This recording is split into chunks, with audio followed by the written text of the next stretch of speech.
Junior guard Minyon Moore goes for a layup against Long Beach State November 11th at Galen Center. Josh Dunst, Daily Trojan. Following two crucial home wins last weekend against Washington and Washington State, the USC women's basketball team aims to build off its success when it travels to No. 17 Utah and Colorado this weekend. Friday's showdown against Utah may pose a challenge for the Trojans who, despite recent momentum, have struggled this season against ranked opponents. Senior forward Megan Huf, who is averaging 20.4 points per game and shooting 41.7% from three, leads Utah's offense.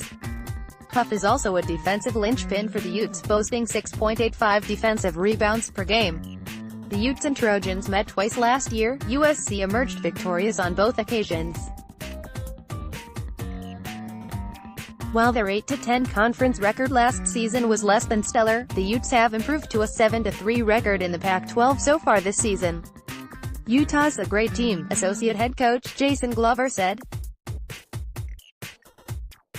"They're 18-3, they're nationally ranked, they have one of the best scorers in Huf and the altitude is tough in Salt Lake City. But we feel pretty good going in. We've been playing well, we're defending well, and it should be a good game." To counter the offensive capabilities of Huf and the rest of the Utes, the Trojans will need to continue to shoot the ball as well as they did against Washington and Washington State. The Trojans scored 80 or more points in both of last weekend's victories, a mark they did not reach in any previous Pac-12 games. Redshirt freshman guard Alexis Aaron, junior guard Minyon Moore and senior guard Aliam Azakav spearheaded the recent offensive prowess. Aaron has shooting 49% from the field and 47% from three this season and had an impressive 28-point performance against Washington. Azak put up 27 points against Washington State and claimed the No. 5 all-time spot for three-pointers made. Moore's two double-digit scoring games, including a double-double against Washington, has also helped spur the Trojans' offensive momentum.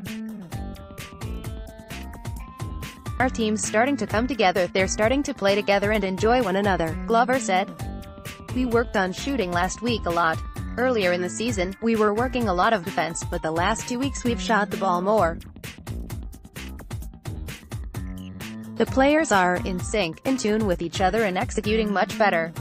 In contrast to Utah's success, Colorado has struggled as of late. Since the Buffaloes started Pac-12 play, they have amassed a 10-game losing streak, despite beginning the season with a strong 10-1 record. The Buffaloes are also allowing their opponents to shoot an average of 41.6% from the field, so the Trojans were able to capitalize on open shots Sunday. Despite Colorado's unimpressive Pac-12 record, the Trojans cannot afford to be complacent even if they find their offensive rhythm early on. Several of the Trojans' losses this season have resulted from an inability to close out games and a pattern of allowing opponents to make a comeback and win in the second half. "Our team is looking to play a full 40 minutes together," freshman guard Desiree Caldwell said. "I think that there are times when we look really special, but there are other times when we kind of lose focus, so focusing for the whole 40 minutes would be great for us." The Trojans' challenge against Utah will take place on Friday at 6 p.m. before they travel to Colorado to face the Buffaloes at noon Sunday.